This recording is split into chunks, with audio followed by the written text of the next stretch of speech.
Namastê, Hare Krishna, Krishna Krishna, Hare Hare, Hare Rama, Rama Rama, Hare Hare. Namastê. Ó energia suprema, amor divina, desperta-me, eleva-me, envolve-me, protege-me. Hare Krishna. Muito bem, bom, eu vou fazer uma contextualização aqui. A gravação vai ficar nesse ângulo porque é o que a gente conseguiu nesse momento, tá, pessoal? Então, eu vou dar atenção aqui. Eu estou com um grupo aqui na sala, vou mostrar rapidinho, né, só para vocês verem aqui. Deixa eu pegar aqui. Nós temos um grupo aqui seleto, foram selecionados pelos mestres iluminados que administram as almas. Mestres iluminados superiores. Essa seleção eles são especiais, eles são pessoas muito queridas. Eu posso imaginar. Não é? Então, assim. Ah, tá, olha aí, tá vendo só o que dá? Você tem que mostrar todo mundo, né? Tá vendo o que dá lidar com curiosos? Olha lá. Ok?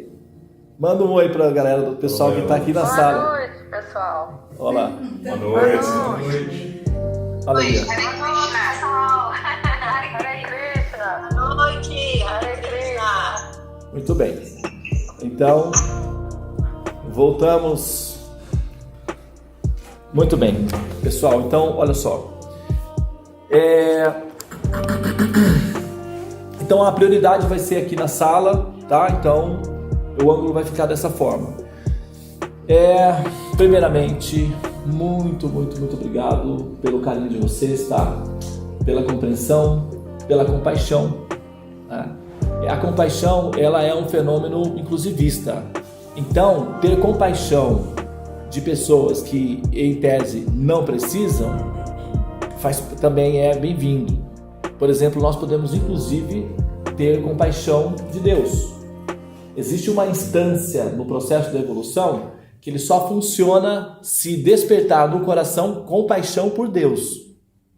O jogador consegue ir adiante. Se ele não desenvolver compaixão por Deus, ele estaciona, ele fica numa fase mais assim, dependente, vamos dizer.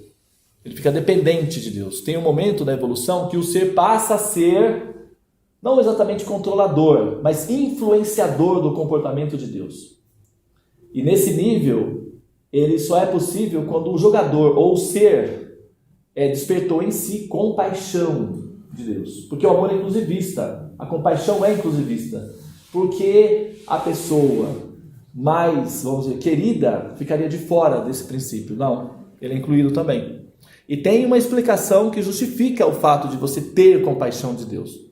É uma justificativa que ela é coerente, ela não é simplesmente uma apologia, né, assim, dos conhecimentos. Ela pode ser demonstrada com uma certa racionalidade, inclusive, tá? Mas então, aqui estou eu, muito agradecido, tá? E feliz de receber a compaixão de vocês, a compreensão, tá? Gostaria de dizer que o meu nome é Devananda, prazer em conhecê-los, tá? Poderíamos rapidamente falar o nome de cada um, por favor? Pedro, Ivana, Lincoln, Karen, Valeu, Gil, Larissa, Maria, Eliane, Thiago, Abu, Eliane, Vanessa, Gilberto, Gilberto, Gemima, Yolanda, Anderson, Simone, Ela, Roberta. Roberta. Muito bem, então, possivelmente eu não vou conseguir me lembrar de todos, mas de ouvir o nome já é o suficiente para ficar registrado, né, na memória RAM, no coração. Então, boa noite a todos, tá? É um prazer revê-los aqui. Nós já nos conhecemos virtualmente, nos falamos muito, né? Nós temos a Yolanda e o meu querido amigo Anderson. Anderson, quase eu ia falar Mateus. Que pena, não deu certo.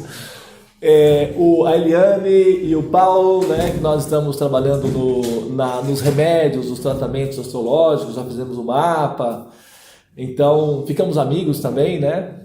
Já sofremos juntos, né, uma gripezinha, mas sobrevivemos. Aqui tem o meu sobrinho, que é o Mahadeva, aqui é minha queridíssima sacerdotisa purificada e consagrada, a Ivana.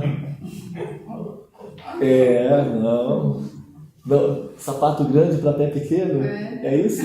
Mais ou menos. Aqui nós temos o meu querido amigo Pedro, que é o nosso anfitrião carinhoso. Você viu só quanta gente cabe no coração dele? Que maravilha.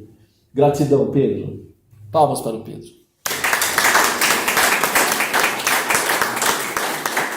Por favor, palmas para Ivana.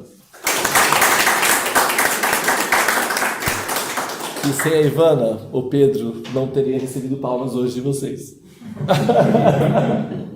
Tá vendo só? Os últimos primeiros. Muito bem. Então, aqueles que eu conheci hoje, tá? Muito obrigado por terem vindo até aqui, tá bem? Eu espero que o nosso momento seja cada vez mais fértil, que eu acredito que vai ser. Bom, nós já fizemos alguma introdução com mantras, eles fizeram a sala dos mantras lá, né? Tá bom, então.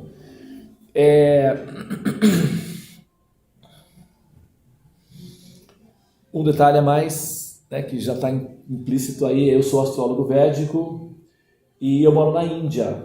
Já fazem 15 anos que eu moro na Índia. Nós temos uma ONG fundada na Índia para crianças indianas. E os nossos parceiros são os sul-coreanos. Então, todos os anos, agora com a pandemia paramos 2 anos, mas eu estou indo para lá em 2 de agosto, eu estou embarcando. Chego na Índia, eu vou passar o mês de agosto.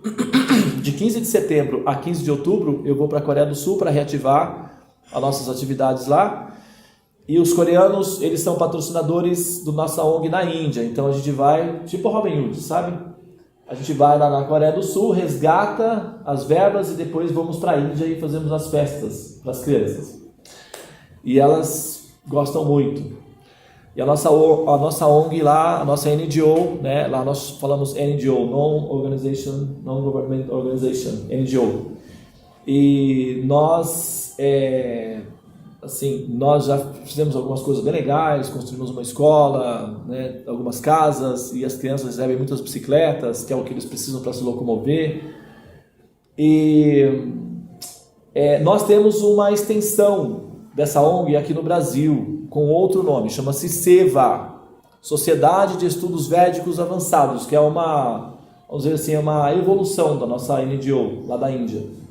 É voltada também para crianças. E aqui nós temos uma produção de produtos naturais, que nos ajuda a manter os nossos projetos e tal. Depois, o meu sobrinho vai estar lá, atendendo vocês. Nós trouxemos bastante balas de gengibre, de vários tipos, sabores, para vocês levarem para casa, tá? Caso vocês queiram.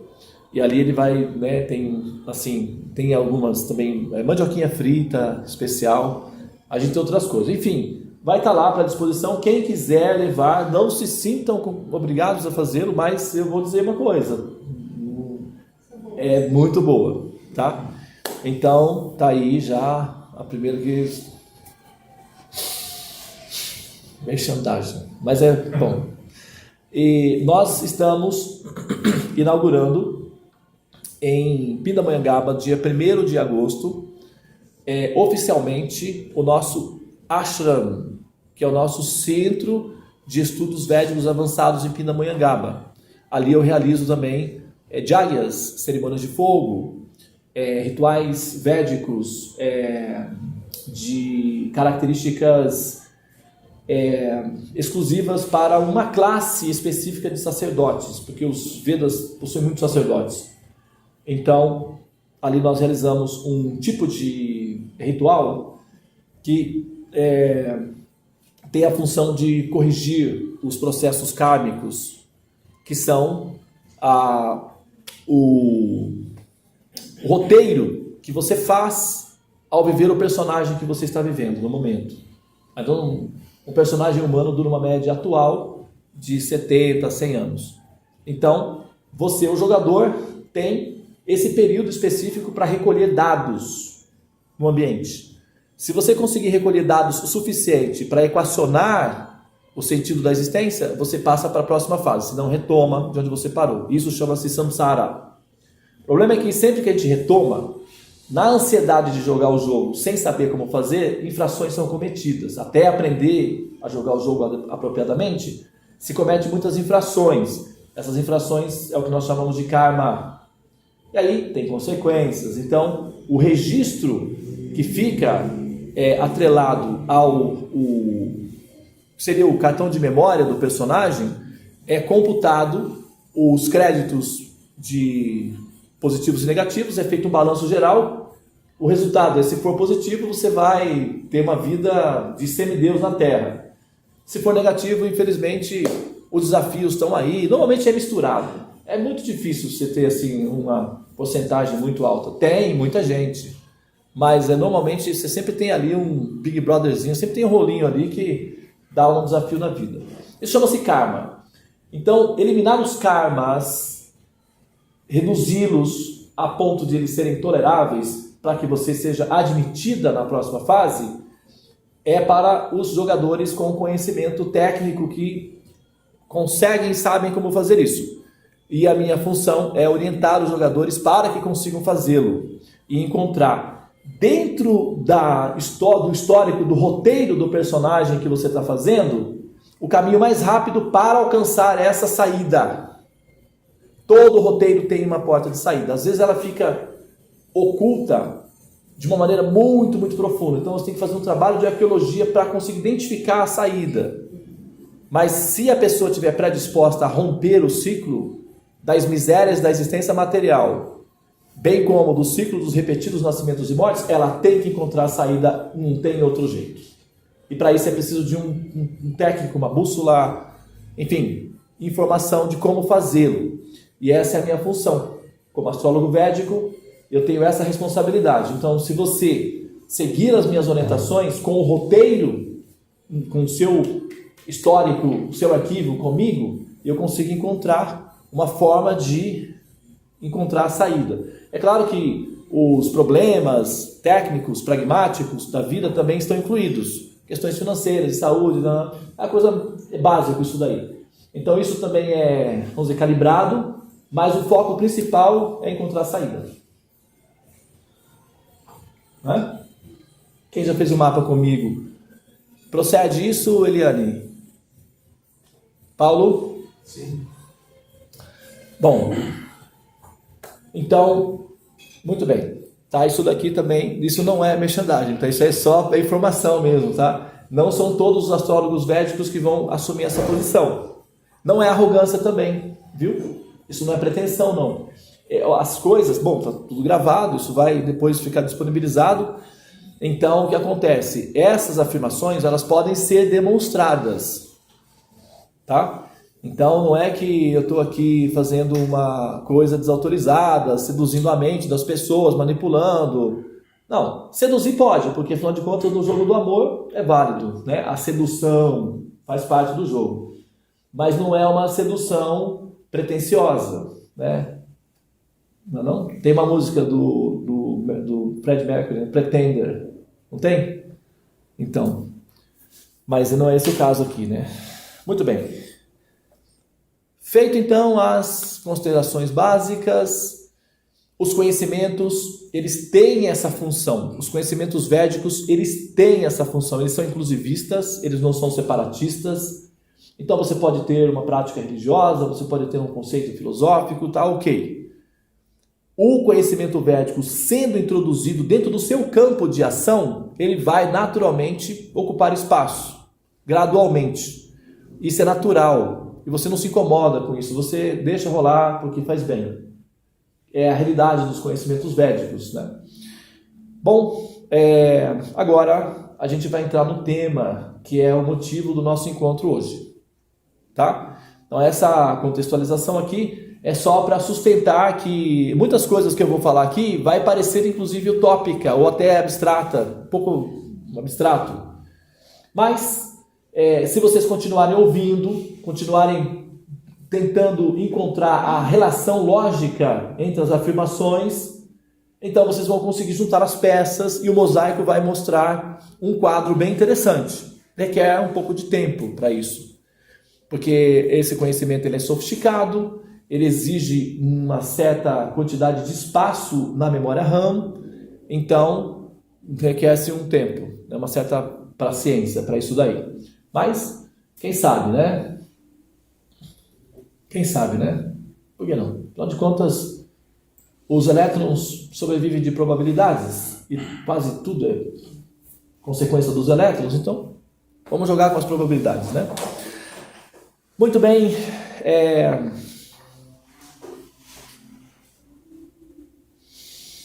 Eu vou pedir que vocês, por favor, sentem-se, se possível, descruzando as pernas nesse momento, a não ser que nós estivéssemos numa posição de lótus. Nós vamos fazer apenas 1 minuto de silêncio, tá? Eu vou entoar um mantra para configurar as nossas consciências.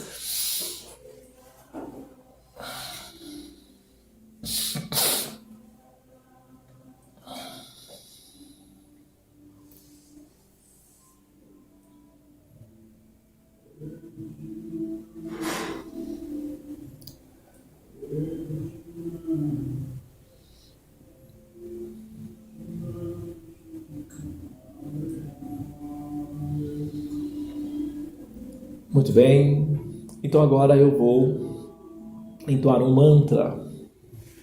Man significa mente, e Tra significa aquilo que protege, aquilo que liberta, aquilo que solta.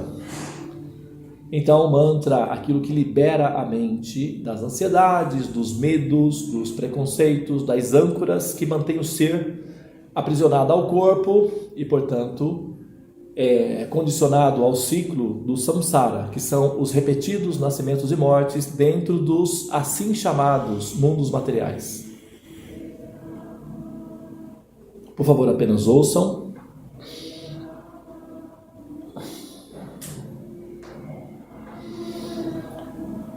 Om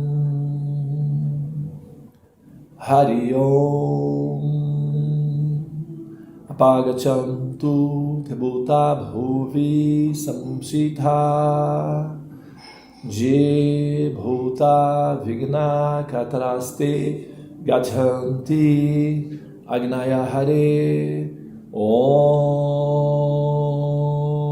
Shanti Shanti Shanti Swaha.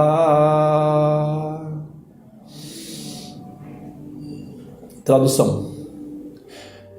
Em nome da Suprema Verdade Absoluta, que é a Suprema Personalidade de Deus, eu declaro que se vá agora a todos os seres sutis e condições inauspiciosas que possam eventualmente atrapalhar, prejudicar ou obstruir a nossa busca pela paz, a prosperidade e a felicidade em nosso caminho de autorrealização e despertar. Portanto, Tatastu, que assim seja, que haja paz, que haja paz, que haja paz, que haja luz, que haja amor, que assim seja. Hari Om Shanti Shanti Shanti Swaha. Hare Krishna Krishna Krishna Hare Hare Hare Rama Rama Rama Hare Hare. Ó energia suprema, amor divina, desperta-me, eleva-me, envolve-me, protege-me. Hare Krishna.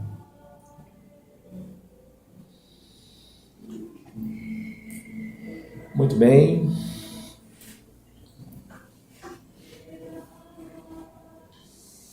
Então agora nós vamos dar início ao nosso Sadhu Sangam. Sadhu significa pessoas santas. Sangam significa reunião. Então essa é uma reunião de pessoas santas. E agora? Como é que fica? Não posso continuar se houver uma pessoa aqui que não for santa, infelizmente eu não posso prosseguir. E agora? Então, eu tenho, antes de começar, nós temos quantas perguntas, Pedro? Essas são umas 10 perguntas. 10 perguntas. Então, 10% de 10 é 1, certo? Então, tenho apenas 1 minuto para transformá-los em pessoas santas, antes de começar. Ok? Então, vou pedir apenas 3 definições antes, porque eu vou gastar o meu minuto com a resposta. Que eu só tenho 1 minuto. Então, tenho que fazer, Anderson, de você hoje uma pessoa santa. Muito obrigado. Em apenas 1 minuto. 1 minuto, muito obrigado. Melhor ainda. Melhor, eu quero também. Bom, infelizmente aqueles que não quiserem ser, vão ter que ser, mesmo não querendo. No final, vai até gostar. Por favor, Paulo, me dá uma definição de pessoa santa, mas você não pode colar aqui, eu já falei isso, não foi? Você está fora. Você não vale. Pedro, dá uma definição de pessoa santa. Pessoa santa é uma pessoa piedosa. Piedosa. Realmente, tem toda a razão. O Capone era piedoso. Alguns dos principais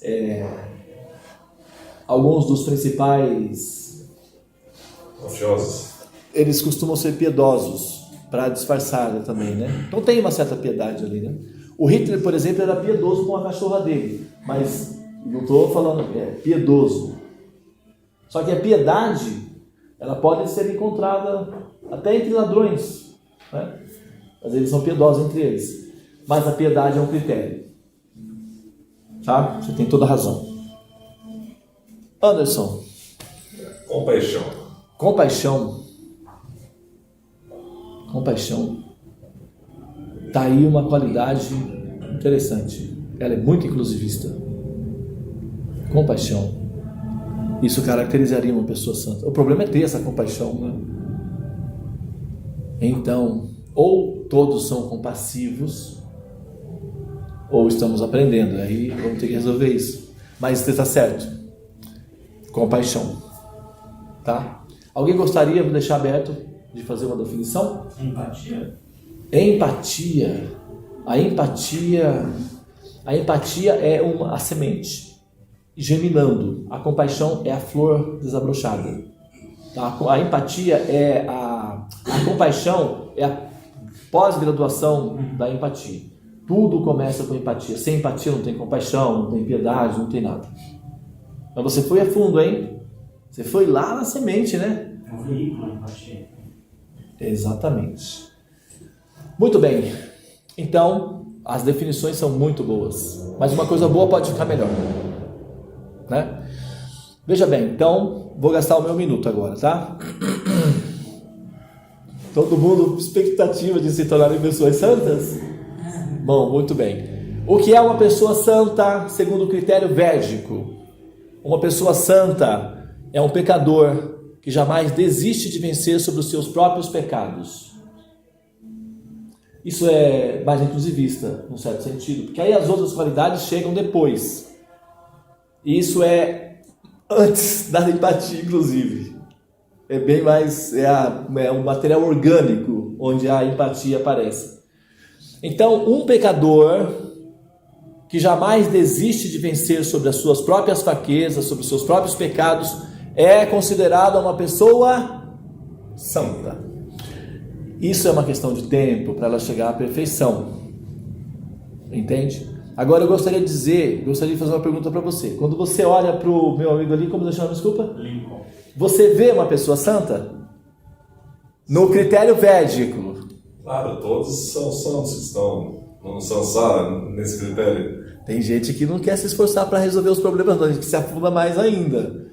Mas olha, veja bem, o critério é, uma pessoa santa é um pecador, aí todos são, ok, que não desiste de vencer sobre os seus próprios pecados. Tem pessoas que desistem, tem pessoas que até cooperam com eles, cultivam eles, inclusive, e orientam outras pessoas a fazerem o mesmo.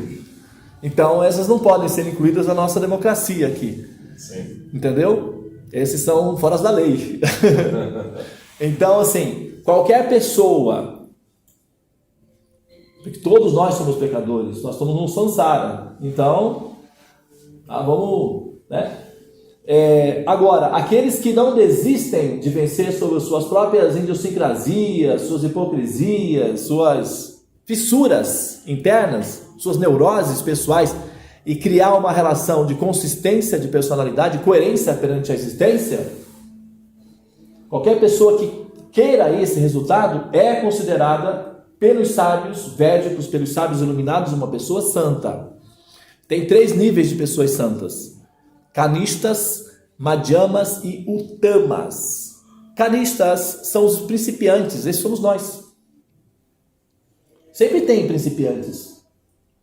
Os madhyamas são aqueles que já estão a meio caminho, que já aprenderam, conseguem transferir experiências. Os uttamas são aqueles que olham para os principiantes e acham muito engraçado tudo isso. E os amam de todo o coração. E se dedicam a eles por completo. Esses são os santos que a gente normalmente, né, visualizamos. Mas veja bem, o processo da evolução é muito inteligente. Se o processo da evolução admitisse apenas gênios, como é o caso de São Francisco, Chico Xavier, Jesus Cristo, Maria Teresa, esses são gênios da evolução. Agora, Padre Pio e por aí vai, né? O Dalai Lama, né? Então, a ama, né? A ama. Então, se o critério de evolução incluísse apenas gênios, imagina uma faculdade que só aceita alunos brilhantes. Tem, né? Deve ter até alguma por aí, mas você nem ouviu falar, porque ela nem aparece na estatística. Normalmente, as faculdades aceitam alunos médios. Você tem que ter uma média e alguma coisa acima da média. Geralmente é o contrário, né? Os brilhantes saem da faculdade, né? Einstein vai para a faculdade, acontece. Elon Musk, o da iPhone lá, o Steve Jobs. Steve Jobs. Acontece. Não é mas a gente pode também citar muitos outros que são brilhantes e que são acadêmicos, escolásticos e tudo. Mas isso é verdade. Então, as faculdades aceitam os alunos. Eles saíram, mas eles até chegaram. Então, você precisa de uma média e alguma coisa um pouquinho a mais para poder entrar no sistema honesto. Se você fizer truques, aí você entra. Mas se for no sistema normal, você tem que prestar um concurso e tal e tem uma pontuação. Uma média abaixo não entra.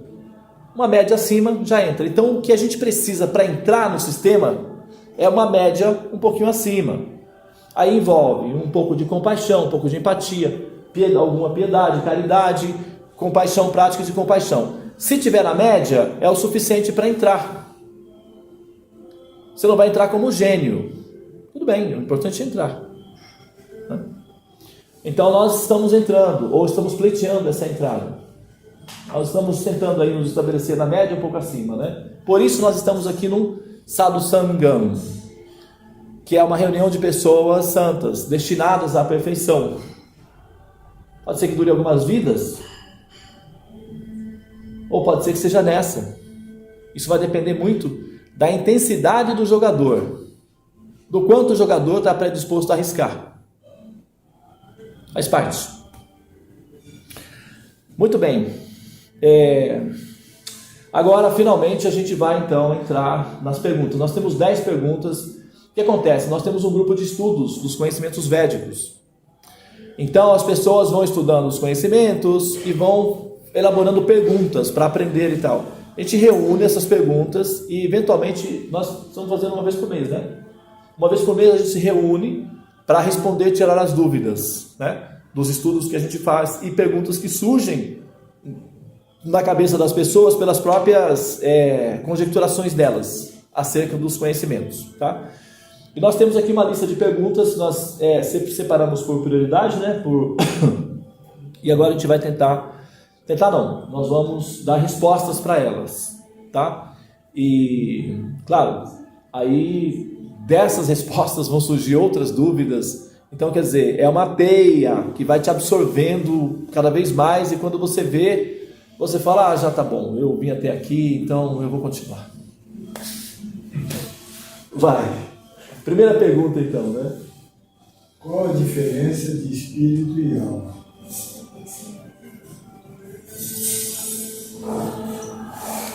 Qual a diferença entre espírito e alma? Eu sempre lembrando que eu não respondo com base na minha experiência pessoal apenas, que a minha experiência pessoal é uma questão de observação e de coerência, que eu sou um buscador. Então, eu vou checar os dados, é necessário. Então, assim, eu, quando dou as respostas, eu estou fundamentado nos conhecimentos védicos. Talvez vocês não conheçam esses conhecimentos, ou estejam entrando em contato com eles agora. Esses conhecimentos são milenares, são os conhecimentos mais antigos do planeta. Isso não é apologia.